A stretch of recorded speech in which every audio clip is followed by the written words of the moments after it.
सभी मित्रों को नमस्कार। आप सभी मित्रों को अंबेडकर जयंती की ढेर सारी शुभकामनाएं एवं बधाई हो। मित्रों, आप सभी के बीच आज मैं पुनः लाइव हो रहा हूं एक विशेष कड़ी में। ये है अंबेडकर जी की जयंती। जैसे कि आप देख पा रहे हैं, आज जो है हम अंबेडकर जयंती मनाए और यह जो चित्र देख रहे हैं, माला देख रहे हैं और इनके बारे में याद किए, इनको जाने और साथ ही साथ हमारे जो भी सहयोगी थे, हमारे बच्चे थे, सबको इनके बारे में आज बताया गया हमारे विद्यालय में। तो इसीलिए कि आप लोगों को भी लाइव के माध्यम से मैं ये बताना चाहता हूँ कि इनके जीवन से हमें बहुत कुछ सीखने की जरूरत है। ये हमारे भारत के भाग्य निर्माता हैं। इन्होंने संविधान की जो पुस्तक लिखी है, शायद ये उस समय नहीं होते तो हमारे देश का क्या होता, तो ये तो पूरे भारतवासी जानते ही हैं। तो मित्रों, हम आज इनकी ही जयंती पर इनके द्वारा लिखित संविधान के बारे में जानेंगे। साथ ही साथ आज के समय में इनकी जो उपलब्धियां हैं, इनकी जो योगदान की विशेषताएं हैं, इसको जानने का प्रयास करेंगे। तो आप तमाम मित्रों को भीमराव अंबेडकर जी, जिनको हम चरणों को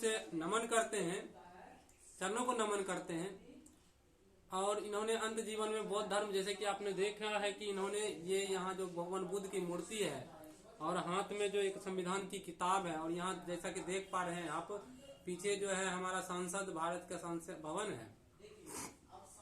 तो आज इनके इस चित्र से, इस फोटो से हमें समझने की जरूरत है, खासकर हम युवाओं को, कि आज भारत में ऐसी जो समस्याएं व्याप्त हो गई है लोगों में। आज हमारा जो संविधान है उसको जानने की जरूरत है, उसे पढ़ने की जरूरत है और अपने अधिकार और अपने कर्तव्य को भलीभूत होने की जरूरत है, उनको मानने की जरूरत है, उनको समझने की जरूरत है। तभी आज के युवा, खासकर जो युवा हैं, वो सही दिशा में अपने को बढ़ा पाएंगे, अपने समाज को बढ़ा पाएंगे, तभी अपना राज्य बढ़ेगा, तभी ये अपना देश बढ़ेगा। तो मित्रों, आज की कड़ी में हम आपको अंबेडकर जयंती के शुभ अवसर पर कुछ विशेष लेकर आए हैं। तो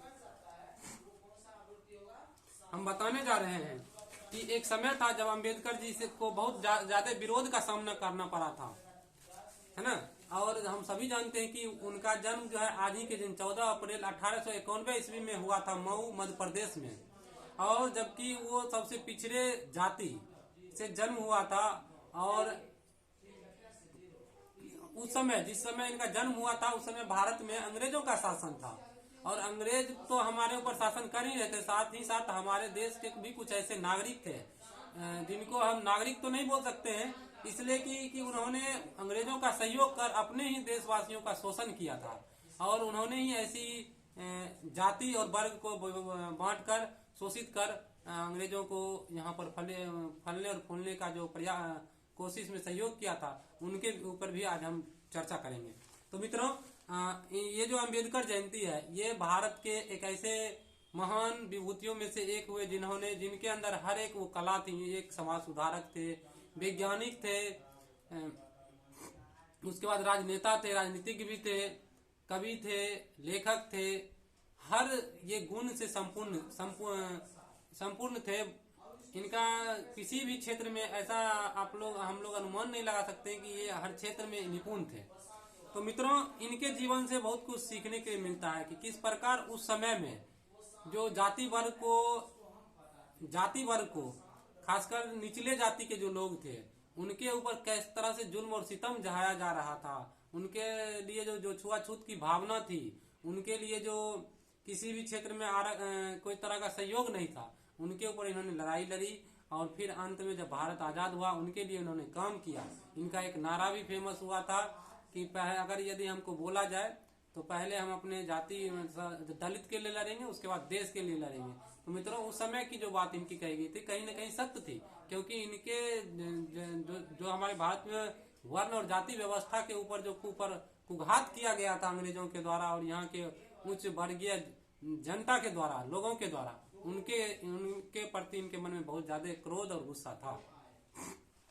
तो मित्रों, मैं बताना चाहूंगा कि बाबा साहेब भीमराव अंबेडकर की जो जो निर्मित हैं वह लोकतंत्र की यात्रा के साथ साथ विकसित और व्यापक होती जा रही है। दिन प्रतिदिन उनकी जो व्यक्तित्व है, उनके द्वारा जो किया गया कार्य है, वो अब निखर कर आ रहा है। क्योंकि उस समय लोग उनको जानने और समझने का प्रयास उस समय नहीं किए थे, या कुछ लोगों ने उनको दबाने का भी प्रयास किए थे।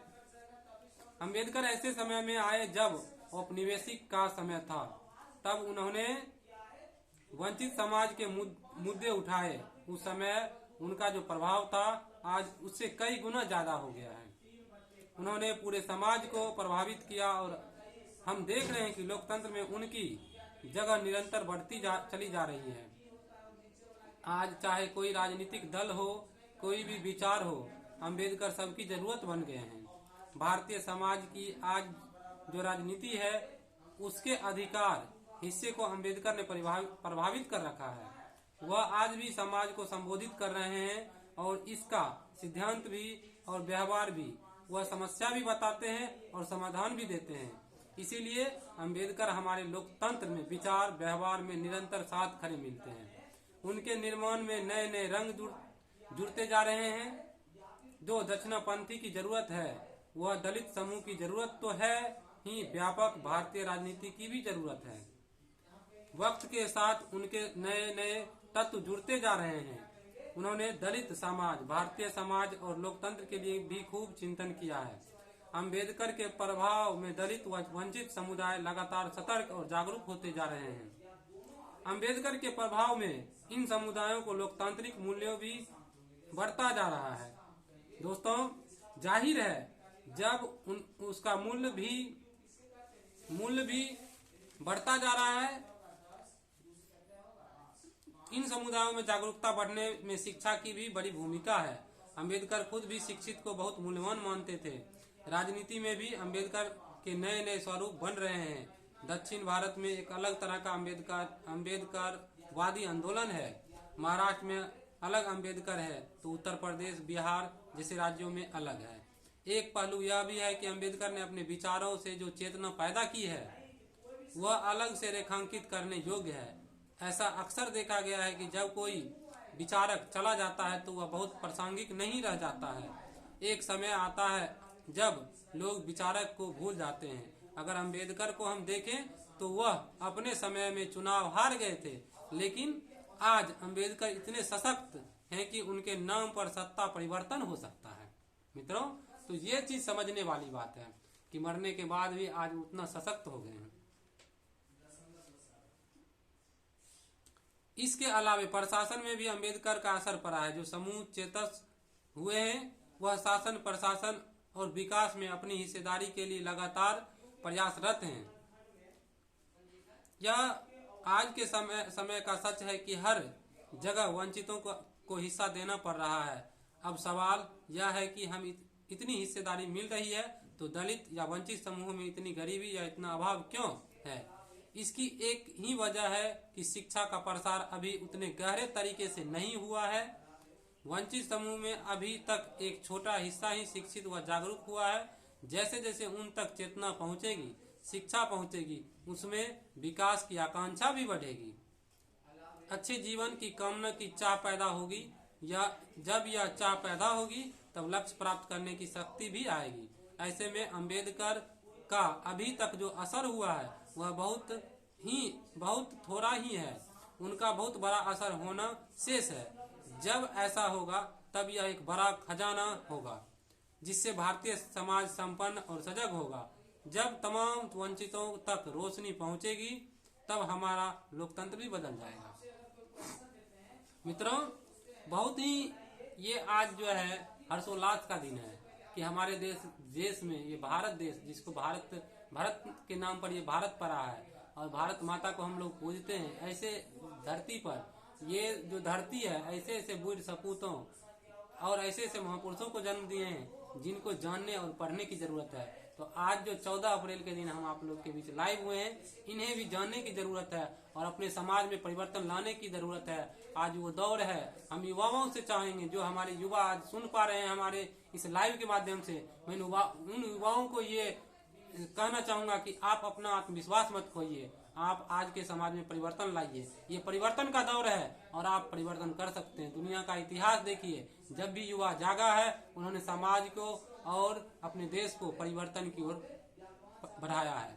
तो समय है परिवर्तन की ओर। जैसे कि हम सभी लोग जान रहे हैं कि आज बेरोजगारी, भ्रष्टाचारी है ना, बहुत चरमोत्कर्ष पर है। तो आज इनके जीवन से ये सीख लें कि अपनी बेरोजगारी हम खुद कैसे दूर कर सकते हैं और सरकार के प्रति भी अपनी आवाज कैसे उठा सकते हैं। इसके लिए हमें इनकी नीति और नियमों को समझना होगा, पढ़ना होगा, जानना होगा।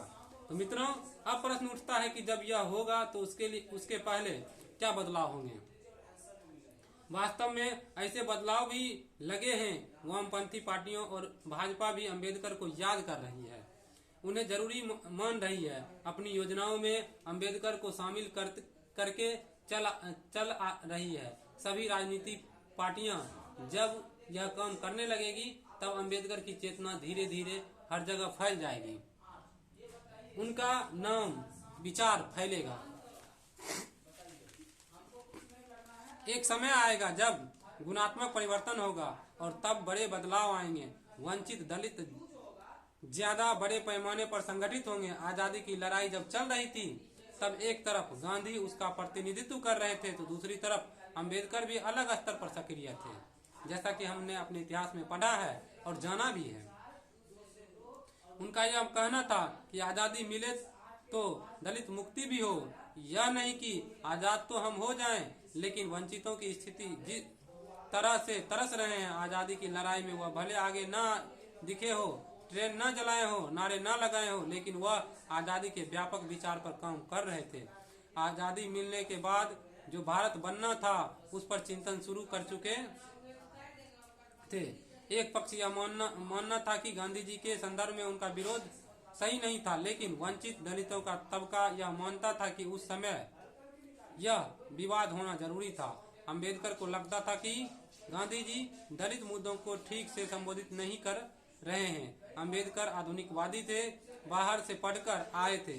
गांधी भी बाहर से पढ़े थे, लेकिन वह भारतीय पारंपरिक मानस के दायरे में थे। गांधी चाहते थे कि आजादी के बाद सब मिलकर काम करें, बाघ और बकरी भी एक घाट पर मिल जाएं, पर तब बकरी का पक्ष रखने वाला भी तो कोई होना चाहिए था, और यह काम अंबेडकर ने किया।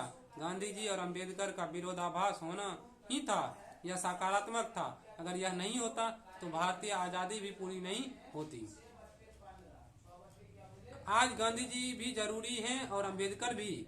आज अंबेडकर से बहुत कुछ सीखा जा सकता है, पर उनमें जो गुण ऐसे हैं जो हर भारतीय में होनी चाहिए। समानता के प्रति वह प्रतिबद्ध थे, वह हर चीज को समानता की दृष्टि से देखते थे, और आज हर भारतीय में समानता के प्रति आग्रह आज बहुत जरूरी है। दूसरा गुण यह कि अंबेडकर पढ़ते बहुत थे, उनमें ज्ञान की आकांक्षा बहुत थी। यह एक ऐसा गुण है जिसकी कमी को आज भारतीय राजनीति में भी सबसे ज्यादा महसूस किया जा रहा है। एक अच्छे लोकतंत्र के लिए ज्ञान की आवश्यकता, आकांक्षा हर किसी में होनी चाहिए। तो मित्रों, इनके जीवन से दो ऐसी बातें आज हम लोग को सीखने के मिली जो भारतीय राजनीति में भी बहुत बड़ी जरूरत बन गई है। तो मित्रों, आप सभी श्रोतागणों को, चाहने वालों को और देखने वालों को दिल से धन्यवाद। मित्रों, आज का ये कड़ी कैसा लगा हमें जरूर अपने कमेंट में लिख के बताएं। मित्रों, जय हिंद, जय भारत।